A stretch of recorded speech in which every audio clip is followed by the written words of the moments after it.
Assalamualaikum warahmatullahi wabarakatuh. Alhamdulillahirrabbilalamin.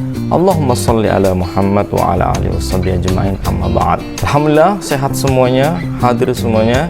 Yang sudah hadir silahkan isi kolom komentar, katakan hadir. Marilah kita awali pembelajaran kita pada kesempatan kali ini dengan berdoa kepada Allah Subhanahu wa taala. Berdoa kita mulai dari sekarang. A'udzubillahi minasyaitonirrajim. Raditu billahi robba wa bil islami dina wa bi Muhammadin nabiyya wa rasulah. Rabbi zidni ilma warzuqni fahma. Selamat datang di kelas virtual kita di mata pelajaran Ismuba atau Pendidikan Agama Islam dengan submapel Pendidikan Fikih kelas 8 di bab yang pertama di semester yang pertama dengan tema Salat Sunnah. Sudah siap belajar semuanya? Mari kita siapkan hati, pikiran, dan raga kita. Baik anak-anakku semuanya, sebelum kita masuk ke materi pembelajaran, Pak Guru akan menyampaikan kompetensi yang akan kita raih selama pembelajaran selesai nanti. Yang pertama adalah siswa memahami pengertian dari macam-macam sholat sunnah beserta dalilnya. Yang kedua, memahami ketentuan macam-macam sholat sunnah, yaitu yang pertama sholat sunnah tahiyatul masjid, yang kedua sholat sunnah rawatib, yang ketiga sholat sunnah tahajud atau sholat sunnah tarawih, yang ketiga sholat sunnah duha, yang kelima sholat sunnah istikharah, yang keenam sholat sunnah idain atau idul fitri dan idul adha, yang ketujuh sholat sunnah istisqa, yang kedelapan sholat sunnah gerhana baik matahari ataupun gerhana bulan. Kita akan mempelajari 8 macam-macam sholat sunnah di semester kali ini. Tentunya masih banyak yang lainnya akan kita pelajari di kesempatan yang lain. Baik anak-anakku semuanya, Pak Guru punya 2 pertanyaan. Yang bisa jawab langsung komentar di bawah, nanti Pak Guru kasih hadiah. Pertanyaan pertama adalah, apa pengertian dari sholat sunnah? Ayo jawab. Pertanyaan yang kedua, sebutkan sholat sunnah apa yang dilaksanakan pada tanggal 1 Syawal. Yang tahu jawabannya segera komen di bawah, tulis nama, alamatnya, nanti Pak Guru kasih hadiah bagi jawaban yang pertama dan tepat ya. Apa hadiahnya? Rahasia. Nah, selanjutnya kita akan mulai belajar tentang pengertian sholat sunnah. Sholat sunnah adalah suatu ibadah yang apabila dikerjakan, dilaksanakan mendapat pahala serta keutamaan, dan apabila tidak dikerjakan tentu tidak berdosa namun tidak mendapatkan keutamaan. Sholat sunnah juga dikenal dengan istilah sholat tatawu atau nafilah, tambahan. Amalan yang pertama kali yang akan dihisab oleh Allah Subhanahu wa taala adalah sholatnya, ibadah sholat. Maka nanti sholat sunnah itu akan menjadi ibadah penyempurna dari ibadah sholat wajib kita, dan tentunya masih banyak keutamaan-keutamaan sholat sunnah yang lainnya. Nanti anak-anakku semuanya bisa baca di bukunya atau di modulnya. Nah, sekarang kita akan mulai membahas sholat sunnah yang pertama, yaitu sholat sunnah tahiyatul masjid. Apa itu? Yaitu sholat sunnah 2 rakaat yang dilakukan ketika memasuki masjid sebelum duduk untuk menghormati masjid atau rumahnya Allah Subhanahu wa taala. Jadi masuk masjid jangan langsung duduk, tapi sholat sunnah terlebih dahulu 2 rakaat. Cukup dipahami? Yang kedua adalah sholat sunnah rawatib. Apa itu sholat sunnah rawatib? Yaitu sholat sunnah yang mengiringi sholat fardu atau sholat wajib yang 5. Sholat sunnah rawatib dibagi 2. Ada sholat sunnah rawatib qobliyah, ada sholat sunnah rawatib ba'diyah. Apa itu qobliyah? Qobliyah adalah sebelum melaksanakan sholat wajib. Misalnya sholat duhur, maka sebelum melaksanakan sholat duhur ada sholat sunnah, maka ini dinamakan sholat sunnah qobliyah. Yang kedua adalah sholat sunnah ba'diyah atau setelah pelaksanaan sholat wajib. Sholat sunnah qobliyah yaitu 2 rakaat sebelum sholat subuh, biasa dikenal dengan sholat fajar.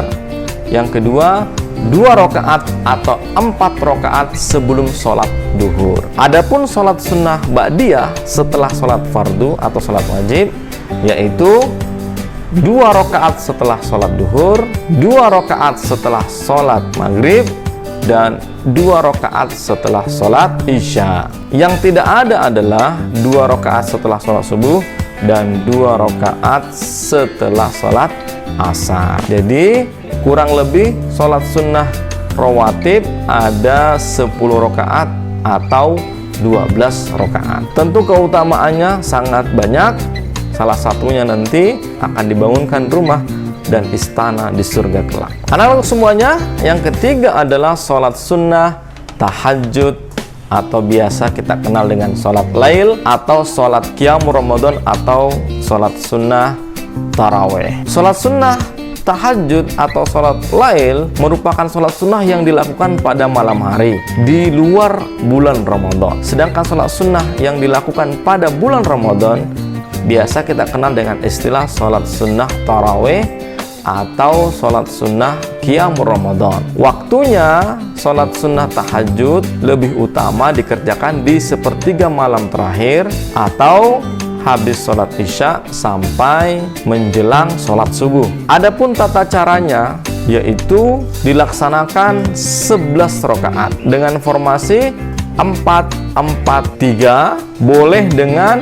2-2-2-2-3 atau dengan formasi 2-2-2-2-2-1. Yang kedua, sebelum melaksanakan sholat tahajud atau sholat taraweh biasanya didahului dengan 2 rakaat sholat khafifatain atau 2 rakaat sholat iftitah yang ringan-ringan. Jadi totalnya itu 11 tambah 2 menjadi 13 rakaat. Waktu melaksanakan sholat tahajud atau sholat lail maupun sholat taraweh atau qiyamul Ramadan itu setelah sholat isya sampai menjelang sholat subuh, meskipun yang lebih utama di sepertiga malam yang terakhir. Sholat sunnah tahajud, lail, taraweh maupun qiyamul Ramadan ditutup dengan sholat sunnah witir namanya, yaitu sholat sunnah yang ganjil 1 atau 3, yang dimana rakaat pertama disunnahkan membaca surah Sabbihisma rabbikal a'la, rakaat kedua disunnahkan membaca surah Al-Kafirun, dan di rakaat 3 membaca surah Al-Ikhlas. Setelah selesai melaksanakan sholat sunnah tahajud ataupun sholat sunnah taraweh, maka disunnahkan membaca Subhanal Malikil Kudus 3 kali, kemudian diakhir dengan Rabbul Malaikati Warruh sekali. Nah, itu tadi tentang sholat sunnah tahajud ataupun sholat taraweh. Selanjutnya yang keempat adalah sholat sunnah duha. Apa itu? Yaitu sholat yang dilakukan pada waktu duha atau pagi hari sampai menjelang sholat duhur. Waktunya sejak matahari terbit syuruk bersinar terang sampai menjelang duhur. Yang penting jangan pas matahari terbit. Pokoknya matahari sudah agak naik sepenggalan baru melaksanakan sholat duha. Sholat duha bisa dilakukan sebanyak 2 rakaat 1 salam, atau 4 rakaat setiap 2 rakaat salam, atau 8 rakaat setiap 2 rakaat salam. Sholat duha bisa dikerjakan secara berjamaah atau dikerjakan sendiri-sendiri. Habis sholat duha dianjurkan untuk berdoa. Doanya tidak ada doa yang khusus, silahkan sesuai dengan kebutuhan masing-masing. Yang kelima adalah sholat sunnah istikharah, yaitu sholat sunnah memohon petunjuk kepada Allah untuk dibimbing dan diarahkan dalam memilih sesuatu pilihan. Ketika kita bingung memilih antara 2 pilihan, maka kita sholat istikharah agar Allah membimbing kita memilih yang terbaik. Sholat sunnah istikharah dilakukan sebanyak 2 rakaat seperti sholat-sholat pada umumnya. Waktunya bisa kapan saja, tetapi diutamakan ketika malam hari. Setelah sholat istikharah dilakukan, Rasulullah mengajarkan doa istikharah. Ini adalah doanya. Silahkan lihat di layarnya, Pak Guru akan bacakan, bisa diikuti. Allahumma inni astakhiruka bi ilmika wa astakdiruka bi kudratika wa as'aluka min fadlikal azim fa innaka takdiru wa la aqdiru wa ta'lamu wa la a'lamu wa anta 'allamul ghuyub. Allahumma in kunta ta'lamu anna hadzal amra khairul li fi dini wa ma'ashi wa akibati amri faqdurhu li wa yassirhu li summa barik li fihi wa in kunta ta'lamu anna hadzal amra syarrul li fi dini wa ma'ashi wa akibati amri fasrifhu anni wasrifni anhu waqdur liyal khaira haitsu kana summa ardini bihi. Artinya yang keenam adalah sholat sunnah idain atau sholat sunnah Idul Fitri dan Idul Adha. Yang pertama Idul Fitri, yaitu sholat sunnah yang dikerjakan pada hari raya Idul Fitri pada tanggal 1 Syawal setelah kaum muslimin melaksanakan puasa Ramadan sebulan penuh. Sementara sholat sunnah Idul Adha adalah sholat sunnah yang dikerjakan pada hari raya kurban, yaitu pada tanggal 10 Zulhijjah. Sholat sunnah idain, Idul Fitri maupun Idul Adha dilakukan secara berjamaah, dikerjakan di lapangan pada waktu pagi ketika matahari sudah naik 2 penggalan. Ada beberapa sunnah yang diajarkan oleh Rasulullah berkaitan dengan sholat idain. Yang pertama, disunnahkan mandi wajib bagi kaum muslimin yang hendak melaksanakan sholat idain. Yang kedua, disunnahkan memakai pakaian yang terbaik dan menggunakan wangi-wangian. Untuk sholat sunnah Idul Fitri, disunnahkan untuk sarapan atau makan terlebih dahulu sebelum berangkat sholat Idul Fitri. Sementara sholat sunnah Idul Adha disunnahkan untuk tidak makan terlebih dahulu sebelum pelaksanaan sholat Idul Adha selesai. Yang keempat, disunnahkan mendatangi tempat sholat idain dengan berjalan kaki dan ketika pulang nanti menempuh jalan yang berbeda. Yang kelima, melafalkan takbir sejak dari rumah sampai tempat pelaksanaan sholat idain. Adapun lafaz takbirnya Allahu Akbar, Allahu Akbar, La ilaha illallah wallahu akbar, Allahu akbar walillahil hamd. Nah, sekarang pelaksanaan atau tata cara sholat idain Idul Fitri atau Idul Adha. Yang pertama, niat ikhlas karena Allah Subhanahu wa taala. Yang kedua, bertakbir Allahu Akbar, takbiratul ihram. Setelah itu dilanjutkan 7 kali takbir tambahan. Kemudian imamnya membaca surah Al-Fatihah. Setelah itu disunnahkan membaca surah Al-A'la pada rakaat yang pertama. Kemudian ruku, i'tidal, sujud. Kemudian bangkit kembali untuk rakaat kedua, Allahu Akbar. Kemudian ditambah 5 takbir tambahan. Setelah itu membaca Al-Fatihah dan disunnahkan membaca surah Al-Ghoshiyah pada rakaat yang kedua. Setelah itu ruku, i'tidal, sujud, kemudian salam. Setelah selesai sholat, khotib kemudian naik ke mimbar untuk menyampaikan khutbahnya. Nah, kita sampai kepada sholat sunnah yang ke-7, yaitu sholat sunnah istisqa. Apa itu sholat sunnah istisqa? Yaitu sholat sunnah meminta hujan ketika terjadi kekeringan dan kemarau yang panjang. Sholat istisqa sama dengan sholat-sholat sunnah yang lainnya.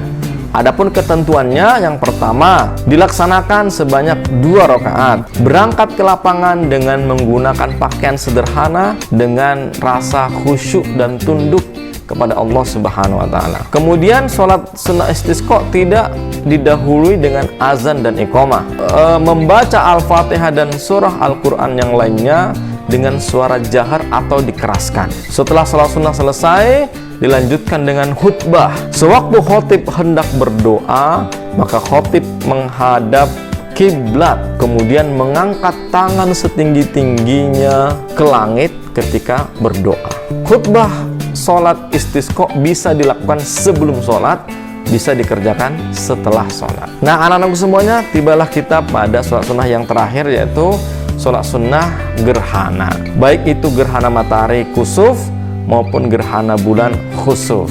Bagaimana tata cara sholat sunnah gerhana? Yang pertama, dilaksanakan secara berjamaah. Ketika hendak melaksanakan sholat, imam sholat sunnah gerhana mengucapkan kata as-sholatul jami'ah. Kemudian bacaan surah Al-Fatihah dan surah Al-Quran lainnya dibaca dengan suara jahar atau keras. Yang keempat, ini yang berbeda dengan sholat sunnah yang lainnya. Pada rakaat pertama, ketika imam selesai membaca Al-Fatihah dan surah dalam Al-Quran, imam kemudian ruku disertai dengan makmum, kemudian i'tidal dan tidak melanjutkan dengan sujud, tetapi membaca Al-Fatihah dan surah dalam Al-Quran. Setelah itu dilanjutkan dengan ruku, i'tidal, dan sujud. Kemudian berdiri untuk rakaat kedua setelah membaca Al-Fatihah dan surah dalam Al-Quran, dilanjutkan dengan ruku, kemudian i'tidal, membaca kembali Al-Fatihah dan surah dalam Al-Quran yang lainnya. Setelah itu sujud, setelah itu ruku, i'tidal, dan sujud. Hendaknya diperpanjang berdirinya dan bacaan Al-Qur'annya sama dengan rukuknya juga diperpanjang. Setelah selesai sholat, disunahkan untuk membaca khutbah. Mari kita lihat peragaannya secara sempurna.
Assalamualaikum warahmatullahi wabarakatuh. Assalamualaikum warahmatullahi wabarakatuh. Anak-anakku semuanya, itulah tadi 8 sholat sunnah yang kita pelajari hari ini. Semoga kita bisa mengamalkan dan membiasakannya dalam kehidupan kita sehari-hari. Tugasnya ada 4. Yang pertama, tuliskan tata cara sholat sunnah Idul Fitri. Yang kedua, tuliskan tata cara sholat sunnah gerhana. Dan yang ketiga, praktekkan sholat sunnah di tempatnya, di rumahnya masing-masing sebanyak 3 kali sholat sunnah duha. Formatnya seperti ini. Begitu pula yang keempat, praktekkan sholat sunnah lail atau sholat sunnah tahajud minimal sekali dalam minggu ini. Adapun formatnya seperti ini. Nah, anak-anakku semuanya, itulah tadi pelajaran kita. Semoga Allah memberikan kita kekuatan untuk terus merasa nyaman beribadah. Semoga dengan itu Allah kemudian menjadikan kita sebagai hamba yang dicintai, diberikan keberkahan di dalam hidup kita. Selamat belajar dan mengerjakan tugas. Ketemu di kesempatan yang lain. Nasrun minallah wa fathun qarib. Assalamualaikum warahmatullahi wabarakatuh.